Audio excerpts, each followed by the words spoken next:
Hi there, I'm Kylie Mowbray Allen from Hello Media. And I'm Jenny Walk from Elephant in the Room Consulting, and you're tuning into Bite Size Business Live Podcast, the show that helps business owners get clarity and insight to grow their dream business. Whether you're launching, ready to scale, or figuring out what's next, we discuss the nitty-gritty, the hard bits, the opportunities, and the behind the scenes, and share how we've grown our own companies and helped others do the same.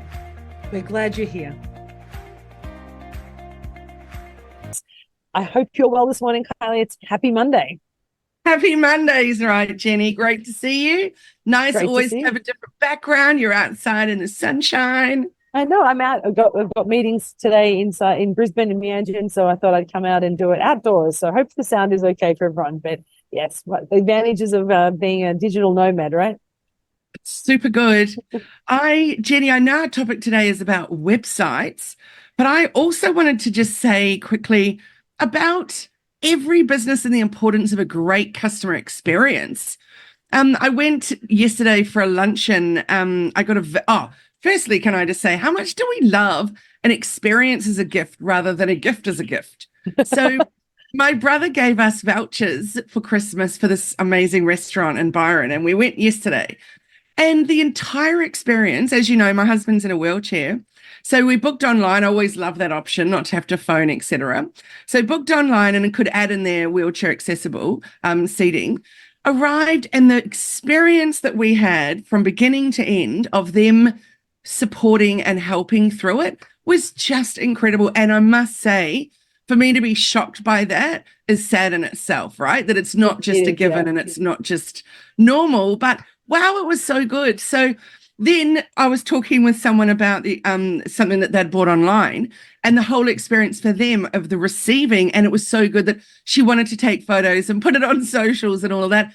So last night I was just thinking again about the importance of that experience for the customer, whatever it is that you're offering. Yeah, it's so funny that you say that because I've had two very contrasting experiences like that. We went to a restaurant on Friday, first time Italian restaurant. Shout out to Stella in Brisbane and Bulimba.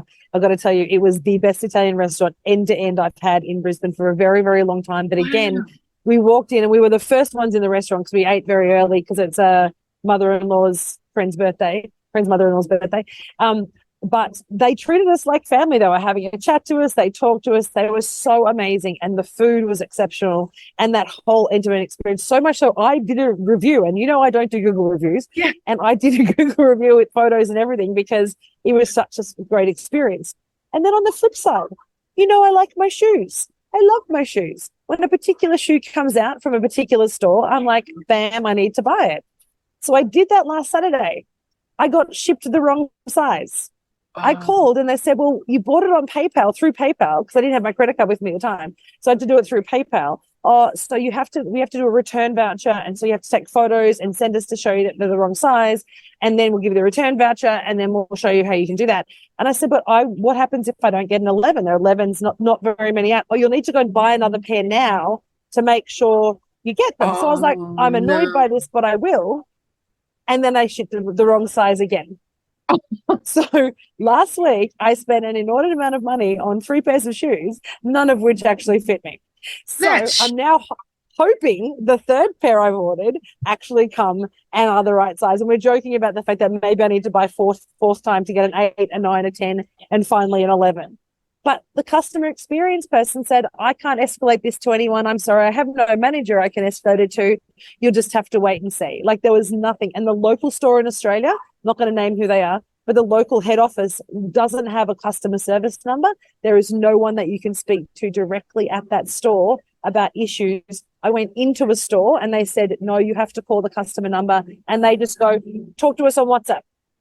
So I was like so contrasting. So I completely understand that if we didn't love shoes so much and there were only 2 places that you could buy these shoes retail, we probably wouldn't be shopping at this particular place anymore. I've got to That's just extraordinary. And you know what? It is good that we're talking about this with us wanting to talk about the importance of your landing page because I had a similar experience recently, but I never ended up buying the thing. So I Googled plus size kimonos and this one particular one came up that I absolutely loved. I've never loved anything so much in all my life. So anyway, go to the site and it says there will be a 6-week wait because it's shipped through something or other else. It's an Australian company with their warehouse in Australia, 6 weeks. Like that takes us into winter. What on Are they earth? making it? Are Yeah, they exactly. sourcing the So silk from it's fair worms? trade, Indian, et cetera, et cetera. But the issue is for me that it says one size fits all. There's not a single measurement on the whole page. But not only that, the model wearing it, there's no shots of the actual kimono. It's like lifestyle shots of this size 6 model with a bikini on and then this kimono over the top. So I can't even really tell what kind of a size that it is. So anyway, I emailed them and I said a couple of things. First one is there's no measurements. Can I please have some measurements? Number two, it did show up because I searched for plus size, but the model in it is so far from that. And the 6-week wait is a little, concerning. And I look at other things on your site and they all say 6-week wait. So I'm like, I'm curious. Anyway, they never replied. So next thing, I receive an email from them with a special discount to buy this exact thing. And everywhere I go online, I'm being followed by their ads with this one kimono, which is very triggering. So I got in touch with them through their chat and I said, your ads are doing a great job, but also not, because your customer service never followed up. So the ads are actually more frustrating and irritating, which is wasting your money, blah, blah, blah. Anyway, so she says, sorry, there's no one that I can ask for the measurements of it. And no, we won't be able to change the website and put dimensions on. So again, same experience as you, total lack of who then can help. So they've missed a sale. And how bizarre is that? Why have a business? Why have opportunity? You're giving people an option to get help, but then you're not actually giving any help. Yeah, I know. It's like I had to include a customer service box, so I've done that, but I don't actually want to do it. So this is kind of annoying to me. Yeah. Absolutely. So annoying. So annoying indeed. It's important when we're talking about landing pages, you said, because most landing pages are designed as a sales page. Like they're either a capture page or they're an email capture page or a squeeze page. So you're actually getting people to purchase from you. And so getting the landing page right and making sure there is that customer experience when you land on that is so important. And so I know we talked about importance of websites last week, but the landing page to some extent is almost more important because it's the thing that's often driving them to search the rest of your website, particularly in that sales page. And you see so many websites and so many systems doing the landing page as their main form of lead capture. So I know you've got 9 amazing tips for us today. I'm going to zip through them super fast. Oh, no, I'm very excited because I had a look at them before we chatted and they are so important and they're just really simple things that people can do. And if you follow these 9 steps when you build your landing page, it's going to increase your likelihood of conversion, I believe. Absolutely. And let's just say we're not necessarily talking about landing page like to book out a course, that you'd go through a platform building a landing page. We're talking about really the home page of your website. And if you have a one-page website, this is even more important that you make sure that you have all of this. But the first one, let's think about your header design, because your header design, that can be where it's your navigation in there, it's your logo in there, it's where people can see the search button. How often do we find a website that doesn't even have a search on it and that the navigation might be complicated? So if there's no search, what hope have I got of finding the actual thing that I'm looking for? So that header is really important. Also, you can often put a little banner up the top if you're going to be having a delay with shipping or if you're going to, if you've got a special sale on or something. So that header is super important, but strip it back. So my top tip there is stripped down header design, because we don't want so much in there that we can't actually see what it is that you really want to showcase there. So that's the first one. That is so important. I know when you're stripping back, though, the 2 things that I think are critical, though, in addition to that search bar, are your socials. Have your social or contact button at the top. So strip it back if you need to, but make sure there's at least your social buttons and a contact option in addition to a search bar. Absolutely. Why is it so often that people have the socials at the bottom in their footer, which is important too, but not at the top? And we all look up and look to the right. And that's where we want to see those socials. Yeah, definitely. So what's the second one? The really enticing hero section. So I usually refer to that as your above the fold. That's an old school newspaper speak. that's your prime real estate. People aren't going to scroll down on your page unless your hero section has really sold them. So making them realize that I'm here and I want to know more. I'm going to stay on the site and explore more. So nailing that is so important. One of the examples I saw recently when I bought a new set of headphones is Apple's landing page, Apple's homepage. They've changed recently, and it is one of the most interactive. And as you scroll and even look at it, the dynamics on their front page makes you want to scroll or look or lean in because of the way they're showcasing their products. So if you're wanting to understand what an enticing above the fold hero looks like, it's a really great example, I think. I agree, but I also want to say something else about that, and that is that in Australia, so many people come to me too, and they're like going, "Oh, my site's performing terribly, but look how good it is."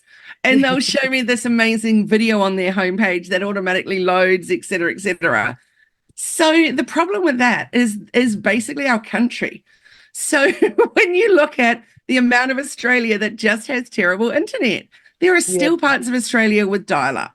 There's still parts that can't get on the NBN. You know, I mean, there's really big issues. So if your landing page is full of all the whiz-bang awesomeness that those of us with great internet have, hello, thank you, Starlink. But if you don't have that, then what happens? It just glitches, it won't load. So depending how accessible you want your site to be to the country, as opposed to just those in very good internet spots, then you really got to think about those videos and things. Yeah. So you've got stripped down header design, a really good hero section, being mindful of internet and connection. What's your third tip?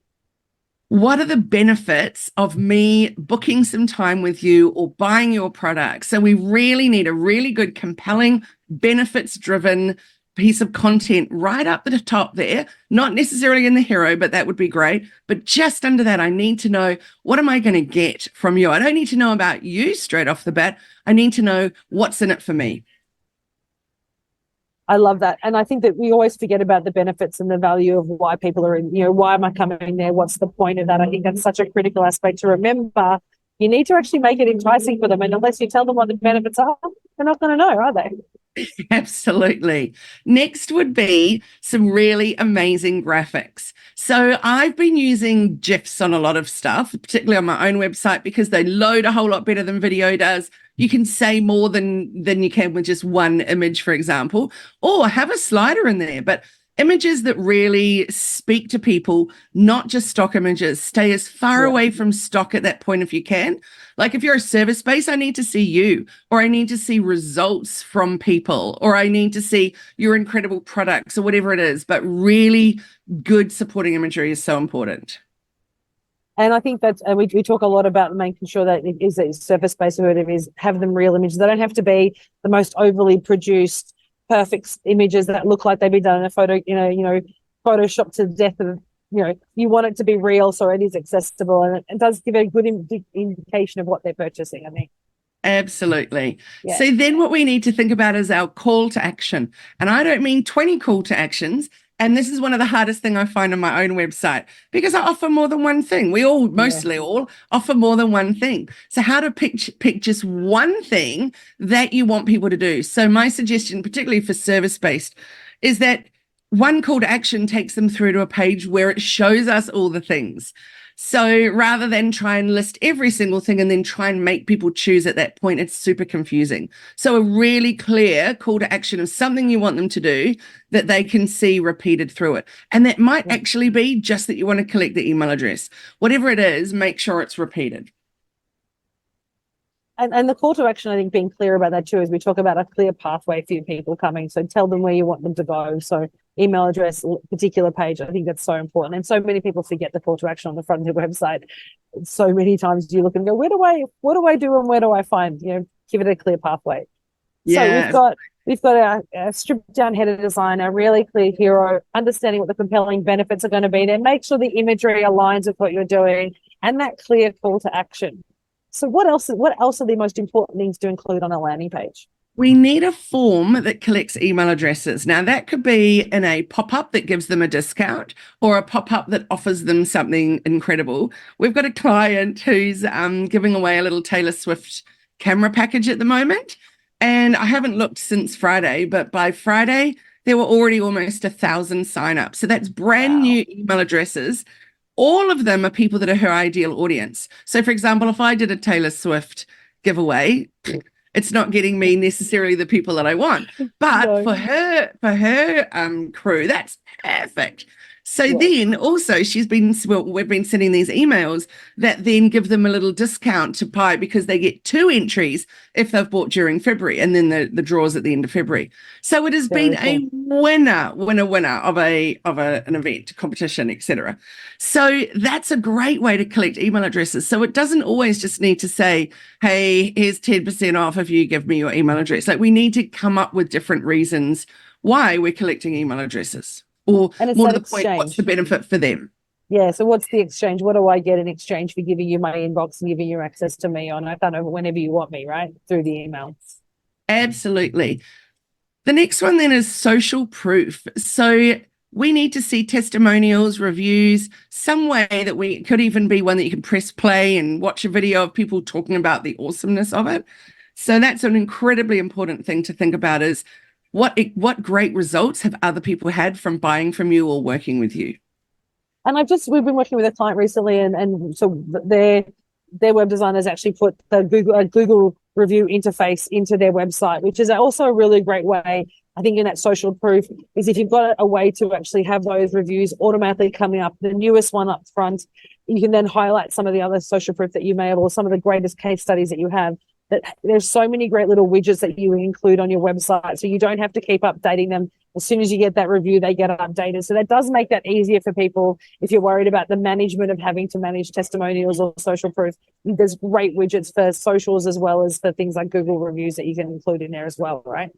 Absolutely. And I'll give you an example. So the restaurant I was talking about yesterday was Light Years in Byron. And I received an email in the afternoon when we got home. And in there was, did you have a great time with us? Thanks so much for coming. Please click this link. Now, it didn't go through to a Google review. It went through just to a page on their website.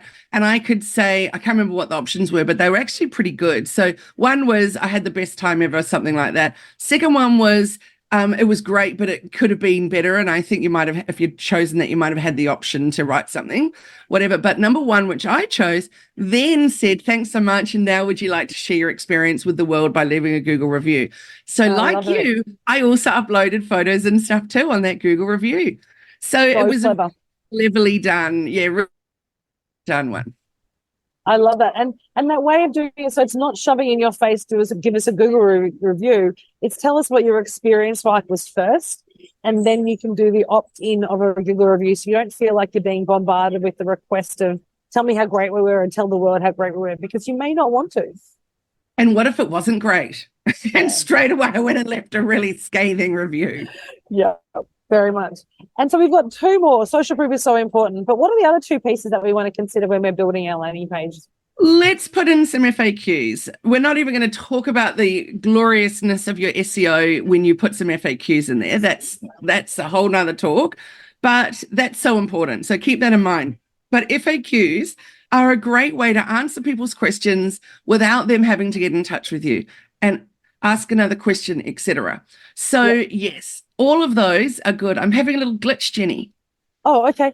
So I know there's one more that Kylie was looking at. So we've gone through 8 of the most amazing key things, not just tips. These are requirements to make a really good landing page. And Kylie, being our digital marketing expert here, has gone through our 8 tips. So we've got stripped down header design. So making sure you're not overloading your header with extra bits and pieces, but also utilize it in a really good way. So if you have an offer, or if you've got a discount, or even delayed shipping, use the header to share information. The second one, make that a hero space enticing. Make sure it's a really clear, enticing hero section that is going to capture the people as soon as they land on that page. Making sure you're demonstrating the benefits and the compelling benefits. Why is your product or service what people are looking for, and how do you demonstrate that value on your website through your words or your imagery or your call to actions? And that goes into our 4th and 5th requirements for a great landing page, as good, clean imagery that relates to the product or service that you're selling. If possible, getting real images, try and avoid using stock images, and make sure they relate to the customers or your customer market that you're looking at, and make sure there's a clear call to action. So what are you asking them to do? Go to another product page, provide an email, purchase your product, whatever that call to action is, make sure there's a continual single call to action throughout the page so that people know what you want them to do. The last four tips are really important though, and this is going to really bring it all together. Make sure there's a form that you can capture that email. Getting email addresses is a really great way to grow to your database, and you can remarket to them. So whether it's a giveaway or a call to action or a PDF download, something that's actually going to enable people to get value from your website and want them to give you that email address. 7, we talked about social proof, so testimonials, Google reviews, and making sure people can see that there's value in the benefits of using your product or service. FAQs to tell them some of the tips. When can I buy? How long shipping? What are your return policy? How long do you have to wait? When my next program is launching? Whatever it might be, those FAQs are really critical to really align what you're doing. And lastly, just like we talked about a stripped down header, we want a minimalist footer design. There's nothing worse on a landing page than having a footer that has almost the entire website laid out and almost too much information. So I don't really know what I'm looking for. A nice stripped down header design allows you to be clear around what your customer's wanting. You might have your socials, your contact details, maybe your T's and C's, and a navigation plan. But thinking about how you're going to strip down that header design. If I'm trying to get in contact with you, I need to be able to find that really clear. So these sort of 9 tips that Carly's mentioning, and she sent me a message saying that she's still got some glitches at her end. So the idea of these 9 tips for your, or must-haves for your landing page is to really provide you clear direction so you can build a compelling landing page, front page of your website, or even a sales page that's going to capture your audience, going to commit them and make them go through your landing page. But importantly, have somewhere for them to go. What's your call to action? Capturing their email addresses and ensuring you're demonstrating your benefits. When you can align a really clear landing page or front page, what it will allow you to do is really keep your audience on the page. So remember, when they come to your website, you want people to stay on your website or your landing page as long as possible. So the more information you can provide in that space, the more they will scroll down and the more likely they're going to give you that email address, purchase that product, or actually follow through that call to action. So I have a note from Kylie saying that she's still got some glitches. So we might wrap it up there today. I hope that's been of value to you. I hope that's provided you an opportunity and a bit of a invitation to everyone. Take a look at your front page or your homepage on your website or one of your landing pages and go through those 9 tips and see whether you are meeting those needs on your website or your landing page. If you're not, it's a really great opportunity to add that FAQ, put in that call to action, or maybe just tweak your images on your page. Thanks to you so much for joining, everyone. Really appreciate you being here. It's great to see you for Bite Size Live Podcast again. Be sure to subscribe and follow us so you don't miss any future episodes, but we'll see you next Monday morning. Thanks, everyone. We'll see you next time. Bye for now.